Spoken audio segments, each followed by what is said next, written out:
Alright, so February has been a pretty big month for movies. We got the new Ant-Man movie, we got the Cocaine Bear, we got Knock at the Cabin. I didn't watch any of those. Yeah, I know, something happened, I couldn't go to the theater. And also in March, I plan on going to see Scream 6 and Creed 3. But because I watched 2 movies on streaming. One of them was released in January, one of them was released just a couple weeks ago. That is Your Place or Mine and Shotgun Wedding, 2 streaming movies. I'm going to tell you what I thought of them right now, but before I do that, please go ahead down below and subscribe. Also, go to my main channel, Zachary Movie Chat, and subscribe to that as well. It would mean a lot to me. And with that said, comment down below, what did you guys think of Your Place or Mine and Shotgun Wedding? These are 2 movies that critically, they've been leaning more on the negative side, but you might be an audience member. What did you think of it if you were an audience member? With that said, we're going to get started, and we're going to talk about Your Place or Mine, because it's the one that I have the least amount to talk about. And so, kicking things off, there's nothing really going on here, so I just can't. It's really hard for me to be all negative for this movie. I did not hate the movie. I did not love the movie. It's just, to me, it was like a movie that's on Netflix to sit down and watch. There's nothing really going on, so I can't really hate on things. And even though as the movie progressed and we got into the 3rd act, it progressively starts getting worse, progressively starts having more negatives. For the majority of the film, I was just sitting down like, this is a fun rom-com. First off, the cast here is pretty good. Reese Witherspoon and Ashton Kutcher, they both are pretty good. They both have decent chemistry. The best scenes of the movie are where they're sitting around and they're at the table, or someone somewhere and the other person somewhere, and they're on the phone and they're talking. Those are the parts that I feel are the best to me. Their chemistry was pretty good, and everybody else was okay here as well. It's definitely fun at times. It's an enjoyable little movie. Definitely fun at times. So the best scenes, the other best scenes besides the ones with Reese Witherspoon, is the ones where Ashton Kutcher is with Reese Witherspoon's child, and they're going on to have fun, because that's what I wanted from the movie, was some people having fun, and that's what it was, people having fun. And they could have gone more extreme. I mean, all they did was watch Alien and go to hockey. Okay, that's not all that much, but it was really fun, and Ashton Kutcher and the child also had some pretty decent chemistry there. But that's pretty much where it ends. Sure, I had fun with it. It's a short little, well, not short, but it's a little movie that is about 2 people falling in love. And it certainly doesn't utilize its premise that it could, but it certainly doesn't disutilize it to where I have to come out and say it's a negative. Because, let's be honest, Your Place or Mine is not meant to be critically talked about. It's meant for like 30-year-old women to sit down on their couch and watch it if they're bored. That's what this movie's target audience is. And I'm not that, so I didn't really love the movie. But of course, I didn't really hate the movie. I had fun watching it. Me and my brother watched it, so that was fun. And so, yeah, it's just that little movie that is thrown on Netflix to watch and to add to your 2023 ranking. Of course, though, it's not perfect. We head into the final act, and there are more problems than it. But just say that I'm going to go positive on this movie, because I had fun with it. It was just a sit-down movie to just sit down and watch. Didn't really feel anything for it. But I did have some negatives as we head into the 3rd act.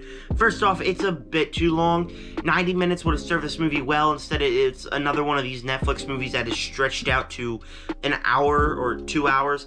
And it's just like, okay, we didn't really need that much. And it definitely probably should have been, instead of these scenes that nobody really needed, we probably could have had Jack's accident a little earlier and have a little time cool off for the couple before they become like the big couple. Because, let's be honest, it very much shoehorned the romance in here. Very much just forced fed it to you, took a little spoon, fed it to your mouth, and I was just like, wait a minute, so they're falling in love, right? But he really messes up, and then all of a sudden she looks at a poker chip and loves him again. I was just like, that's not okay. What are we doing here? You kind of ruined a perfectly fine movie. And like I said, it's still very enjoyable, and you can't really take this one too seriously. But, like, come on, man. If you have a rom-com and your romance doesn't really work, it didn't really work for me. And it would have been much better, I think, if they just stayed friends. What's so wrong about being friends, man? Like, they could have just stayed friends, and then they could have went off, and she could have been happy with this editor guy. He could have been with his new girlfriend, and I think that would have been a way better ending than what we got, because it's just like, okay, they shoehorn this romance in, okay, whatever. And this isn't really a big one, but Steve Zahn plays a character that's name is Zeb. He's the dad from A Diary of a Wimpy Kid, but he does their garden, and so they just kind of shoehorn a plot line. It's like Ashton Kutcher's like, oh, you like her?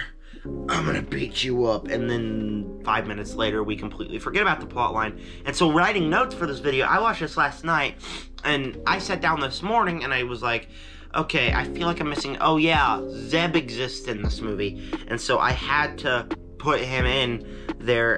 And just, it really doesn't matter. Like I said, you can't really take this movie too seriously, but Zeb having more screen time would have been nice, if I'm being honest. So Your Place or Mine, you can't really argue with it. It's a fun enough movie about two people switching lives. It had an interesting premise. It had pretty good cast. Nothing very special. It was fun at times, but definitely towards the end, it could have been shortened down and could have shoehorned other plots in. That way, by the end, I kind of walked out of this like, you know, the majority of that was fun. By the end, I just kind of wanted it to be over, because it was definitely a half hour too long and definitely shoehorned some plots in here. And so I'm gonna give Your Place or Mine a B-. You guys can watch this one if you want to, especially if you're like a 30-year-old woman. It's your type of movie. It's not really my type of movie, but I had fun with it.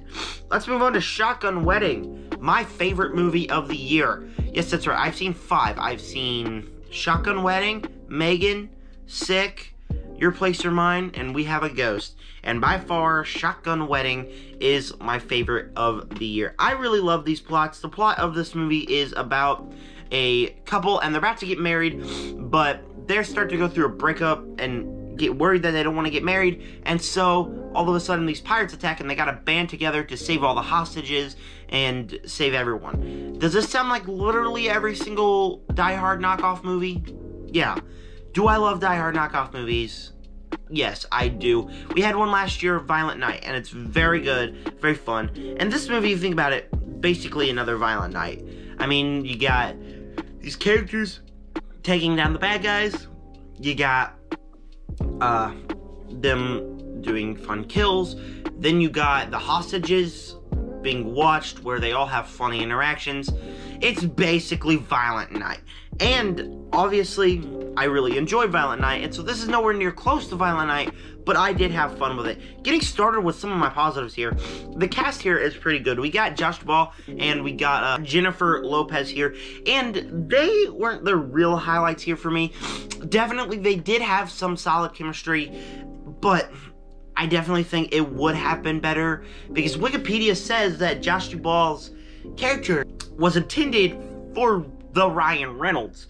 And so you could see that throughout the movie, that would have been way better for Ryan Reynolds. Not to say that Josh Duhamel did bad. I did think he did good. I didn't really think it would have been better, though, if they did have Ryan Reynolds. But him and Lopez, they had some solid chemistry. I wasn't begging for the movie to be over. I liked them together on screen. And the action here was a bit mixed. Towards first, I was like, they could have more interesting kills here, but instead you're just dropping a grenade off a zip line and burning this guy's head with a cigar. And they were cool, but they were mild. But as we get on to more in the movie, the kills and the action become more fun. There's one where they throw up a grenade and they hit it like a baseball bat and explode this guy.